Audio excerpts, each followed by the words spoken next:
Welcome to the AFR Saints channel, where we provide you daily content on your favorite team, the New Orleans Saints. Do us a favor and hit that subscribe button. Be sure to leave your comments below and smash that like button. Who dat? Saints are losers of their last two. They are 1-2 on the season. They are, you can look at a couple of ways. They are a miracle fourth quarter comeback away from being 0-3. Or you could look at it and say they're a Mike Evans fight and an Alvin Kamara fumble away from being 3-0. But that is the margin in the NFL. Don't roll your eyes. The Saints played Carolina last week.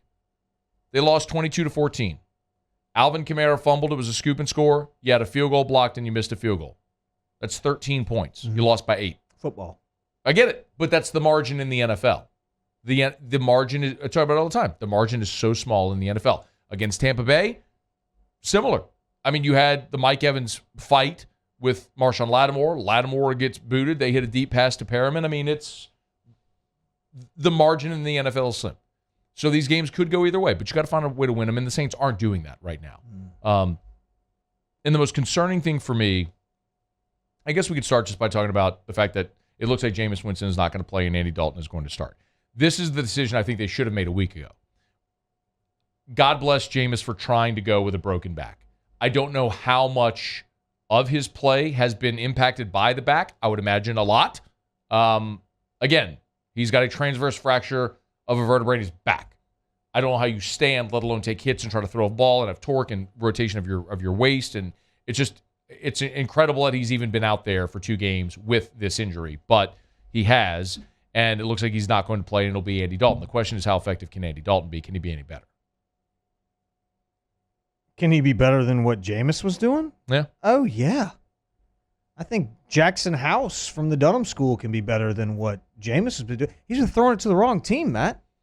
I mean, there's one. I don't know if he knows if he's colorblind. I want to be clear. Fire it over people's heads, left and right.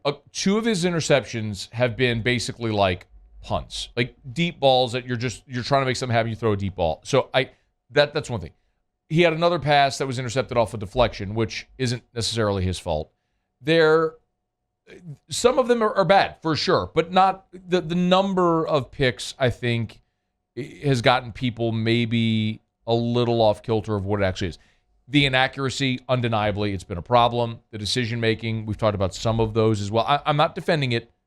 You kind of are. I'm not. I'm providing context because some of them aren't necessarily bad. Like last week, time running out, you need to make a play. You have to throw it up. He threw it up and it got picked. I mean, that happens. Okay, that's much more concerning than you make a bad read and a cornerback steps in front of a route and pick sixes you. That's a problem. Anyway, all right, go ahead. You've got a really good receiving core. And I know. Do you? Oh yeah. Yeah, no, you I don't know if you do. Michael Thomas, when healthy, has proven that he is what he was. He is what he was, and he's not playing on Sunday. I see that, but we're not talking about this Sunday. I'm talking about this Sunday. My question was, my problem is what's happened before with Jameis. Well, that's done. Could Andy Dalton be better? Is the question. You don't have Michael Thomas.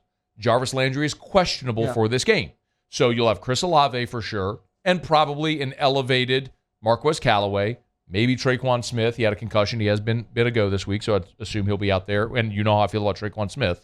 And they're going to say, well, he had 100 yards last week. Yeah, right? I have a large enough sample size to know that is the extreme outlier, okay? Yeah. Like, that ain't happening again. That's an outlier. It ain't ever happening again. Michael Thomas is not going. If Jarvis doesn't go, then the answer to that question is no. I mean, you don't have an elite a receiving core. Now, when those guys are healthy and when Jameis was playing, and if he's your starting quarterback and he still can't get it done, which he did not get it done in those 3 games, I mean, look, yes, it could have gone the other way and then been 3-0, but it didn't. And that's the point. I mean, we can sit here and talk about what ifs all day long. The truth is, you could have been 0-3, you're 1-2 at this point when you have an elite high-level running back that you paid.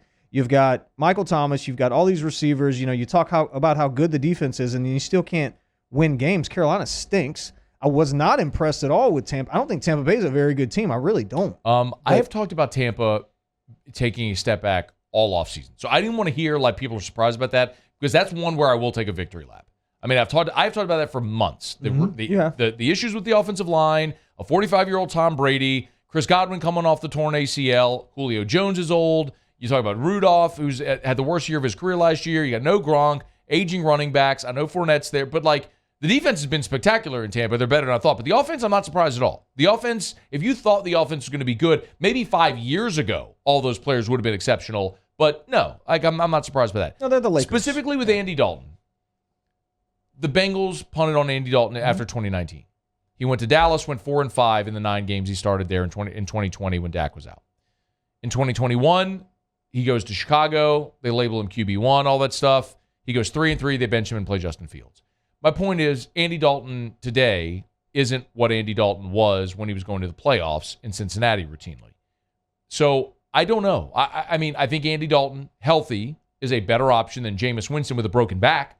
But I'm not so naive as to sit here and tell you that I think Andy Dalton is going to go out and throw for 400 yards on Sunday and lead the Saints to a win. This is an offense where the line has not been very good. Kamara has been hurt. I'm glad you have Taysom Hill back this week, which you didn't last week, which he's always a good change of pace.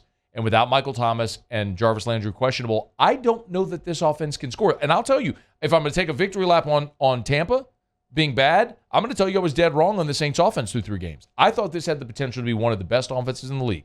Pete Carmichael has called plays before. I thought Jameis back healthy, leading this offense, what they added at receiver, getting Michael Thomas back. I thought they were going to be fantastic on offense this year, and they have been downright dreadful. But for the stat and yard compiling late in games when they're playing comeback, they've been awful. Mm-hmm. Now, I think the Saints' defense is magnificent. I worry in this game when you've got Thielen and Jefferson and Dalvin Cook looks like he's going to play, and now no Marcus May in this ballgame. Everyone has to move up a chair. So you thin out your secondary against that offense. I cannot pick the Saints to win this game. I'm going to pick the Vikings 20-17. I think the Saints defense is plenty good enough to keep them within range. I just don't think this team can score. Until they prove to me they can score, I can't pick them. I can't pick them in games like this. This team can't score, and I don't think they need to score. I think, like we saw in the Tampa game, the defense is going to keep you in. Just don't give the ball to the other team. If we just didn't give the Saints just didn't give the ball to the other team, I did because I'm a little passionate about it right now. Okay. If they don't give the ball to the other team, they win the game, and it's an ugly 12-10 or whatever it may be, old school game. The Saints can win the game. It's not going to be a high scoring game. Defense is going to have to win the game for them. I think the defense can. I thought the defense played great, but when your offense is consistently giving the other team second chances, it's putting you in a bad spot. Andy Dalton, just don't give the ball away. Don't give them more chances than they're supposed to have, and I think the Saints can win. I think they can win this game 13-10. Are you picking them to win? I am. Wow, we just had a major role reversal. Terry is picking the Saints 13-10. I'm picking Minnesota 20-17. Hey, thanks so much for watching. Please leave your comments. I love to interact, and be sure to hit the red subscribe button below.